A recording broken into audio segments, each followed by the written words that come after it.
नमस्कार, आप सबका स्वागत है न्यूज़ फ्रेम पर। मैं हूं कुणाल सिंह।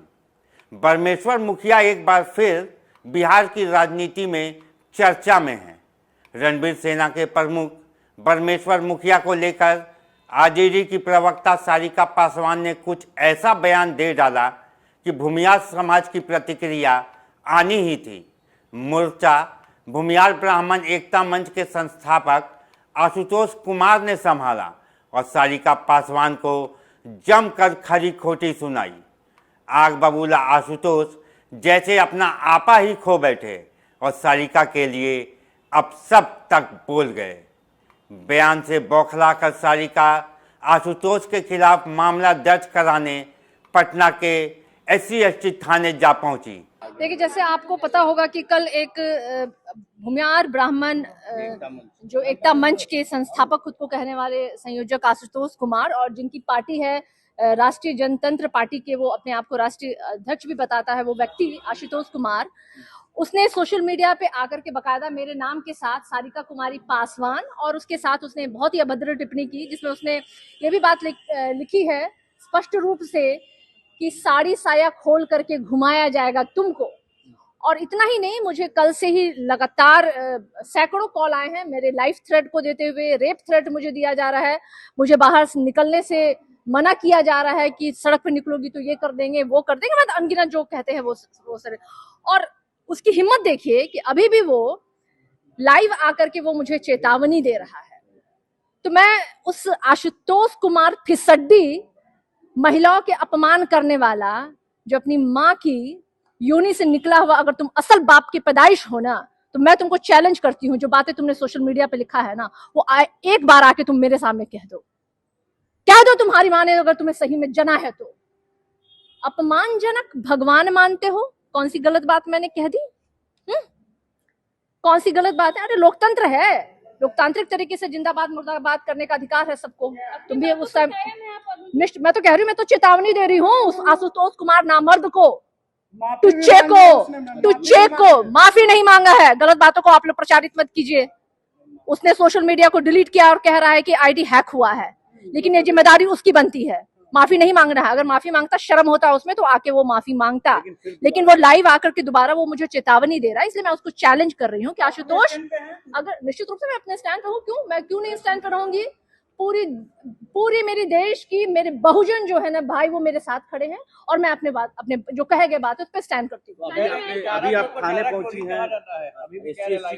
हाँ तो भाई, जगन्नाथ मिश्रा का बेटा भी तो चारा चोर है, नीतीश मिश्रा, जगदीश मुन्ना का बेटा भी तो चारा चोर है, तो उनको आप चारा चोर क्यों नहीं कहते हैं? लालू जी चूंकि पिछड़े समाज से आते हैं, आप उनको चारा चोर कहते हैं। दलित मैं हूँ, सारिका पासवान एक दलित समाज की बेटी हूँ, तो आप मेरी साड़ी और साया उतारने की बात करते हैं।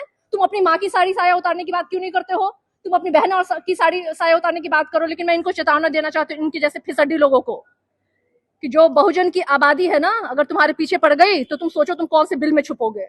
तुम्हें एक बिल भी नसीब नहीं होगा छुपने के लिए। चेतावनी है मेरा आशुतोष कुमार, तुम्हारे जैसे सोच रखने वाले, मनुस्मृति को मानने वाले और महिलाओं को तुच्छ समझने वाले लोगों को। ये भी कह रहा है कि हमने लालू तेजस्वी को झुकाने पे मजबूर किया। देखिए, अब उसकी औकात है कि किसी को झुकाने और माफी मांगने पे।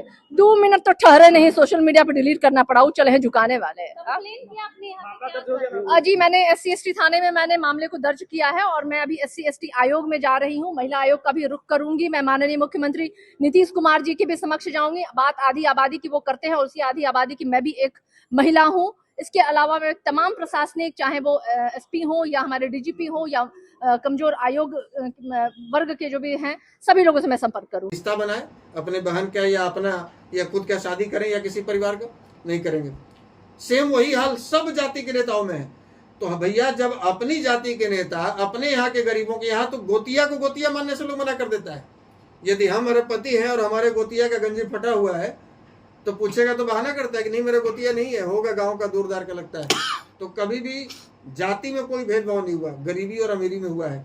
हमारे भूमिहार समाज का जो अमीर लोग हैं वो गरीबों से भेदभाव करते हैं। जो पिछड़ों में भी, जो दलितों में भी जो अमीर है ना, जो हेलीकॉप्टर से चल रहे हैं, वो निचले जो बैठे हुए लोग हैं, जो आज भी फुटपाथ किनारे रात गुजार रहे हैं, उनके साथ बैठना, खाना, सोना पसंद नहीं करते हैं। और A to Z बात करने की, कथनी और करनी में इनका बहुत फर्क है। 15 साल इनके माता पिताजी को बिहार ने दिया, क्या मिला बिहार को? नरसंहार। केवल भूमिहारों का नरसंहार नहीं हुआ, बथानी टोला में किसका हुआ? बैकवर्ड का हुआ। शंकर बिघा में यादवों का हुआ, बाथे में दलितों का हुआ, सेनारी 12 और अइरा और चौरम में भूमिहारों का हुआ, और आपको देव के पास दलेल चक बोघरा में राजपूतों का हुआ। और ये सब किसके शासनकाल में हुआ? लालू जी और राबड़ी जी के शासनकाल में हुआ। तो 15 साल दिया गया जिसमें सब जाति के लोगों का नरसंहार हुआ, केवल अपने सत्ता सुख भोगने के लिए। नक्सली का गढ़ बिहार को बना दिया गया। प्रशासन हैवानियत के रूप में, हैवान के रूप में वहां काम करना शुरू कर दिया, और बिहार को बेरोजगार पैदा करने वाली फैक्ट्री बना दिया गया, और बिहारी शब्द को दूसरे राज्यों में गाली बना दिया गया। ये मिला 15 साल में बिहार में। और तेजस्वी जी आज कहते हैं कि हम मुख्यमंत्री बनेंगे तो ये कर देंगे। आपने बिहार को देखा कहाँ? आप आज मुख्यमंत्री की कुर्सी पर नहीं पहुंचे हैं, आपका प्रोटोकॉल प्रधानमंत्री से ज्यादा रहता है। आप बिहार के आम लोगों का दर्द समझे कहाँ है? आप तो सोना का चम्मच लेकर पैदा लिए हैं। आप बिहार में पहले घूमिए, आप बेतिया से लेकर बक्सर तक का पैदल सफर कीजिए, आपको समझ में आ जाएगा कि बिहार का जो सुखाड़ वाला क्षेत्र है और बाढ़ वाला क्षेत्र है वहाँ क्या समस्या होती है।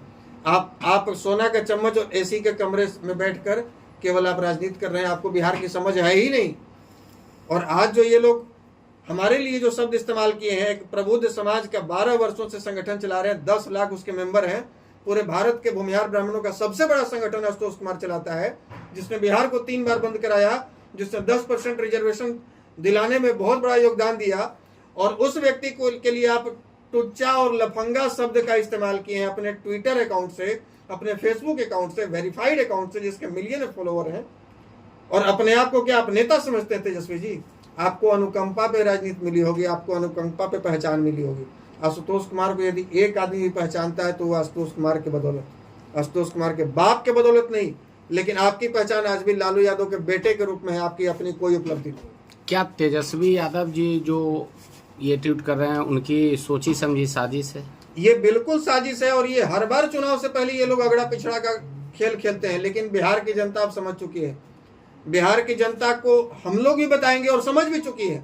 आज यदि आप बिहार का FIR का यदि दलितों पे, पिछड़ों पे या अति पिछड़ों पे उत्पीड़न का यदि आप रिकॉर्ड निकालेंगे तो उसमें 90% मामले ऐसे आएंगे कि राजद के गुंडों ने दलितों के साथ में, पिछड़ों के साथ में, अति पिछड़ों के साथ में अन्याय किया, मारपीट किया।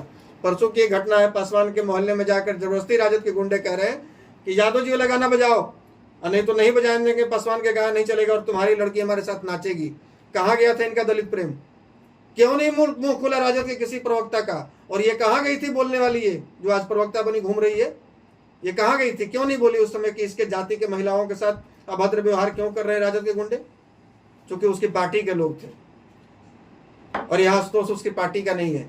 तो ये जो FIR करके धमकी दे रही है, ऐसी धमकी से हम लोग डरने वाले नहीं। हम पैदा ही लिए हैं FIR खाने के लिए, जेल जाने के लिए, लाठी खाने के लिए और गोली खाने के लिए। आगे की रणनीति क्या होगी? आगे की रणनीति, यदि दोबारा इस तरह के शब्द का इस्तेमाल किया जाएगा तो एकदम इतने मीडिया चैनलों के सामने कह रहे हैं कि चाहे सारिका पासवान हो या सारिका मिश्रा हो या सारिका तिवारी हो, सारिका यादव हो या कोई भी, सिंह, शर्मा, तिवारी, मिश्रा, पासवान, यादव कोई भी हो, यदि हम आपके महापुरुषों के बारे में कुछ नहीं बोल रहे हैं, हम उनका सम्मान करते हैं। यदि आप हमारे महापुरुषों के बारे में बोलिएगा तो बीच चौराहे पर राख लगाकर जवान खींच लिया जाएगा। लेकिन ये तो वो खबर है जो सीधे तौर पर सामने आ रही है, लेकिन जरूरी है इसके पेच को समझना। वरिष्ठ पत्रकार जीवन ज्योति ने न्यूज़ फ्रेम से बात की तो उन्होंने इस खबर के तमाम पहलुओं को खंगालने की कोशिश की। आइए आपको दिखाते हैं इस पूरे मामले पर क्या कहना है जीवन ज्योति का। चिराग पासवान की बढ़ती लोकप्रियता से इसको जोड़ के देखा जा रहा है। सारिका पासवान ने जो बयान दिया है और आशुतोष का जिस प्रकार से रिएक्शन आया है, इस पूरी घटना को आप कैसे देखते हैं? देखिए, इस पूरी घटना को पहले समझना होगा। आशुतोष कुमार भूमिहार ब्राह्मण एकता मंच के अध्यक्ष हैं। आशुतोष कुमार को जाना जाता है खास करके भूमिहारों की बात उठाने के लिए। ये जो प्रकरण हुआ है, ये प्रकरण अचानक सामने आया जब सारिका पासवान जो आरजेडी की प्रवक्ता है, उन्होंने एक मीडिया चैनल को बयान देते हुए ब्रह्मेश्वर मुखिया के बारे में कुछ बातें कही। ब्रह्मेश्वर मुखिया का अचानक आज जीवित होना, राजनीतिक रूप से जीवित होना एक बड़ा सवाल है। उसके बाद जो प्रकरण चला, आशुतोष कुमार ने उनके लिए पोस्ट किया, सारिका पासवान पर सीधे तौर पर हमला किया और उसके बाद सारिका पासवान ने जवाब में फिर हमला किया, मतलब जवाबी कार्रवाई जारी है। लेकिन इस पूरे प्रकरण में कई सवाल उठ रहे हैं। सवाल जो सोशल मीडिया पर चर्चा में है वो उसको लेकर सवाल उठ रहे हैं कि आखिर सारिका पासवान ही क्यों, आखिर ब्रह्मेश्वर मुखिया ही क्यों, या ब्रह्मेश्वर मुखिया आज क्यों, और आखिर आशुतोष कुमार ही क्यों। तो इन तमाम बिंदुओं को अगर हम लोग मिलाकर देखेंगे तो कई तरह के एक अनसुलझे सवाल सामने आ रहे हैं। जैसे आरजेडी के तो कई प्रवक्ता हैं, कई बड़े प्रवक्ता हैं, लेकिन सारिका पासवान ही क्यों। ब्रह्मेश्वर मुखिया पर बयान देने के लिए जो राजनीतिक रूप से जाना जाता है कि अगर किसी को जवाब देना है तो उन्हीं की जाति के लोगों से उन्हीं की जाति को जवाब दिलवाया जाए, लेकिन यहाँ पर ब्रह्मेश्वर मुखिया पर जब बयान दिलवाया गया तो सारिका पासवान ने बयान दिया। सारिका पासवान के बयान देने के बाद आशुतोष कुमार ने उनके बयान पर पलटवार किया। पलटवार में कई अपशब्द भी उन्होंने लिखे सोशल मीडिया पे, हालांकि उन्होंने उस पोस्ट को डिलीट कर दिया। लेकिन अब चर्चा ये हो रही है कि कहीं ऐसा तो नहीं है कि ये बयान आरजेडी की ओर से जानबूझ के दिलवाया गया, ऐसा तो नहीं है कि सारिका पासवान को बयान देने के लिए जानबूझ के चुना गया, क्योंकि आरजेडी के कई प्रवक्ता हैं और दूसरी कास्ट के भी प्रवक्ता है, दूसरी जातियों के भी प्रवक्ता है। लेकिन अभी मुझे लगता है कि इसमें चिराग पासवान वाले एंगल पर भी हम लोग चिराग पासवान वाले एंगल पे इसलिए हम लोग आ सकते हैं कि अभी चिराग पासवान की लोकप्रियता जो है वो निश्चित तौर पर इससे इनकार नहीं किया सकता कि वो काफ़ी ज़्यादा है, और ख़ास करके पासवान समाज जो है, पासवान समाज वो उनको अपना हीरो की तरह देखता है। तो ऐसी स्थिति में आरजेडी के लिए जो चर्चाएं हैं वो आरजेडी के लिए एक बड़ी चुनौती थी कि चिराग पासवान को कैसे कमज़ोर किया जाए, खास तौर से पासवान वोटर्स से कैसे उनको अलग किया जाए। तो एक ये राजनीतिक तौर पर एक चर्चा है, हालांकि हम इसके लिए श्योर नहीं है कि इसमें कितनी % सच्चाई है, लेकिन ये चर्चा है कि कहीं ऐसा तो नहीं है कि चिराग पासवान को कमज़ोर करने के लिए सारिका पासवान से बयान दिलवाया गया और इसी बहाने सारिका पासवान पर भूमिहार समाज जो है वो हमलावर हो गया, और इसके कारण जो है जो सारिका पासवान के बहाने पासवान समाज जो है वो आरजेडी से फिर से जो है जुड़ गया है। और अभी जो लड़ाई चल रही है, अगड़ा बराम पिछड़ा की राजनीतिक लड़ाई बिहार में जो छिड़ गई है एक तरह से, इसमें अब लड़ाई जो है पासवान भूमिहार की दिख रही है, और अब लड़ाई जो है आरजेडी के साथ जो पासवान इंटैक्ट इस मामले में हुए हैं। तो इस मामले में ये देखा जा रहा है कि जो पासवान समाज चिराग पासवान के साथ थे उनको ये लग रहा है कि अगर आरजेडी की एक महिला प्रवक्ता भूमिहार समाज पर बयान देती है और उनके खिलाफ भूमिहार समाज के नेता बोलते हैं तो आरजेडी जो है वो लगातार इस मामले को ट्वीट कर रही है। आरजेडी सोशल मीडिया पे लगातार एक्टिव है सारिका पासवान के मामले को लेकर। तो ऐसा लग रहा है कि चिराग पासवान को इससे नुकसान हो सकता है और आरजेडी को ये बात अच्छी तरीके से समझ में आ गई है। तो क्या पुलिसिया कार्रवाई भी इस मामले में सारिका पासवान SC/ST थाना गई थी, उन्होंने लिखित शिकायत दी है। उन्होंने कहा है कि हमने आशुतोष कुमार के खिलाफ FIR किया है। अब ये इसका कानूनी रूप से क्या होगा ये तो पता नहीं है, लेकिन राजनीतिक रूप से तो ये तय है कि इसका बड़ा परिणाम जो है वो अभी ही सामने आ गया है। इससे एक तरफ जहां आरजेडी के पक्ष में पासवान वोटर जा सकते हैं, वही जो आशुतोष कुमार के लिए भी एक तरह से ये बहुत बड़ा अवसर ही है कि आशुतोष कुमार जो राजनीतिक रूप से धीरे धीरे नीचे की तरफ जा रहे थे, जिनका ग्राफ गिर रहा था। आशुतोष कुमार की क्या पृष्ठभूमि है? आशुतोष कुमार मुख्य रूप से क्या, आशुतोष कुमार भूमिहार के नेता हैं और ब्रह्मेश्वर मुखिया के बाद ये कहा जाता है कि आशुतोष कुमार मुखर होकर भूमिहार समाज को लेकर बोलते हैं। और चूंकि जो और भी भूमिहार के तो कई नेता हैं लेकिन पार्टी लाइन से बाहर जाके नहीं बोल सकते हैं, लेकिन आशुतोष कुमार पर पार्टी लाइन का कोई बंधन नहीं है। ऐसी स्थिति में आशुतोष कुमार भूमिहार समाज पे जब कोई बात आती है या भूमिहारों का जब कोई मामला होता है तो बहुत एग्रेसिव होकर वो बात करते हो। इस मामले में भी उनका एग्रेशन देखने को मिला और जिसका ये फलाफल अभी फ़िलहाल सामने है। लेकिन ये तय है कि इसका एक दूसरा ही रिजल्ट या जो चर्चाएं हैं सोशल मीडिया पे कि इसके पीछे और गहरी साजिश भी है। अब आने वाले समय में पता चलेगा साजिश है कि नहीं है, लेकिन चर्चाएँ हैं कि ये सब कुछ एक प्री प्लान तरीके से किया गया है। जी बहुत बहुत धन्यवाद आपका।